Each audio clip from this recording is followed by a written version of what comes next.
为什么饭店里面做的滑蛋牛肉，鸡蛋和牛肉都那么滑嫩呢？其实它的做法是非常简单的。Hello， 大家好，我是阿鹏，今天有时间就给大家分享一下滑蛋牛肉的正确做法。按照我这方法做出来的牛肉香嫩而不腥，而且里面的鸡蛋也非常的滑嫩，吃起来特别的好吃的。喜欢这道菜的一定要收藏起来，改天也试做一下，学会了以后再也不用出去点来吃了。好了，接下来跟着视频一起来看一下吧。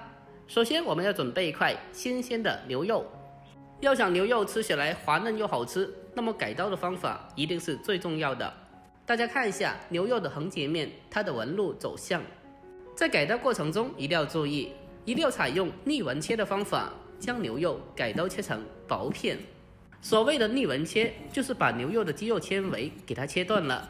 这样子操作过后，牛肉吃起来就没有那么韧性了，而且吃着也更加的滑嫩。另外，在改刀过程中，将牛肉切成硬币左右厚薄就可以了。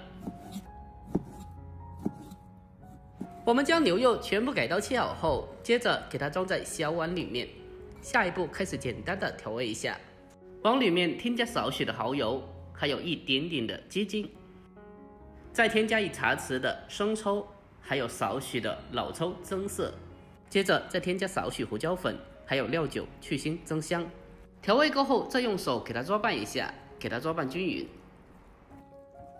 我们给它持续的搅拌1分钟，让所有调料吃到肉片里面。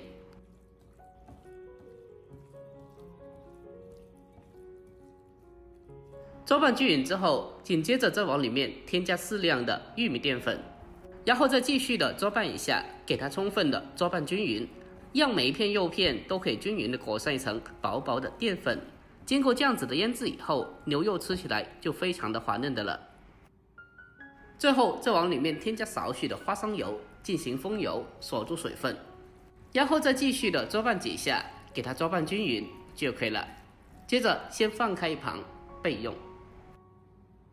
接下来我们再准备少许的小葱，给它改刀切成小葱花。在煎鸡蛋的时候，我们添加少许的葱花，可以让鸡蛋吃起来更加的香哦。把葱花切好后，先给它装在小碗里面备用。下一步我们再准备6到7个新鲜的鸡蛋，我们先把鸡蛋给它一个个给它分别的打进大一点的碗中。紧接着再往里面添加适量的食盐，要想煎出来的鸡蛋滑嫩又好吃，我们再往里面添加少许的水淀粉，少许就可以了。然后再用筷子将它快速的搅拌一下，把鸡蛋液打散。我们给它持续同一方向快速的搅拌1分钟左右，把鸡蛋液完全彻底的打散。最后给它搅拌成用筷子挑不起来的状态就可以了。搅拌均匀之后，先给它放开一旁备用。下一步开始正式的烹饪。首先锅中添加少许的油，油热以后再把牛肉放进锅里面，先用锅铲把牛肉片摊开，给它中火煎制一下。我们将牛肉片简单的煎制一下之后，接着再用锅铲给它翻炒一下。我们要想做出来的牛肉滑嫩又好吃，那么炒制过程中千万的不要炒过久了。这个时候的牛肉，我们只需要给它翻炒个大概1分钟左右，把牛肉翻炒至大概8成熟就可以了。大家看一下视频中这样子略带一点粉红色就可以了。接着先给它盛出来，添加到蛋液里面。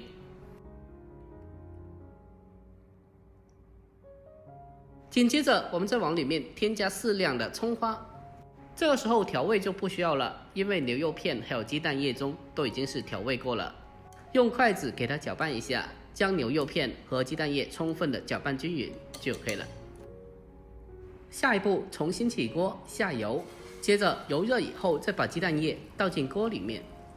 在这里需要注意，我们开小火给它慢慢的煎，把鸡蛋的底部煎至微微的定型。